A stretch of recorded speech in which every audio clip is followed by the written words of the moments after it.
जातोय।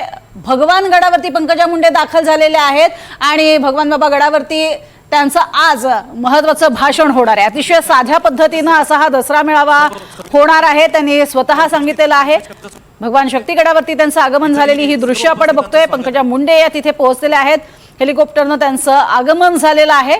कार्यकर्त्यांची संख्या सुद्धा या ठिकाणी असलेली आपल्याला पाहायला मिळते। आपण सर्वजण सहकार्य करूया। येत्या काळामध्ये हा जो होणारा पंकजा मुंडेंच्या भगवान गडावरचा जो मेळावा आहे तो अतिशय साध्या पद्धतीने होईल असं त्यांनी सांगितलेलं आहे। आणि आपण बघतोय प्रचंड मोठ्या प्रमाणात या संपूर्ण परिसरामध्ये तरुणाई जमलेली आहे। मोठ्या संख्येने तरुण एकत्रित आलेले आहेत आणि आज पंकजा मुंडे काय बोलणार याकडे सगळ्यांचं लक्ष आहे। गेल्या काही काळात झालेले जे दसरा मेळाव्याचे जे महत्त्वाच्या सभा होत्या या सभांमधनं पंकजा मुंडे यांनी आपली खदखद बोलून दाखवलेली होती।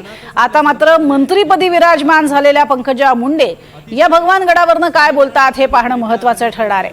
आपला दसरा आपली परंपरा असं म्हणत भगवान बाबा गडावरती शक्तीगडावरती लोक जमलेले आहेत। तर दुसरीकडे आपण बघतोय जरांगे पाटील हे देखील आता त्यांच्या मेळाव्यासाठी प्रयाण करतायत। नारायणगावकडे ते सुद्धा निघालेले आहेत। प्रकृती खरं तर त्यांची ठीक नाहीये, मात्र ॲम्ब्युलन्स मधून का होईना मी जाणार असा निर्धार त्यांनी व्यक्त केलेला आहे। एकीकडे आपण बघतोय जरांगे पाटील हे सुद्धा आता मेळाव्यासाठी निघालेले आहेत। तर दुसरीकडे भगवान गडावरती स्वतः पंकजा मुंडे दाखल झालेले आहेत। प्रचंड मोठा जनसमुदाय या ठिकाणी उपस्थित आहे।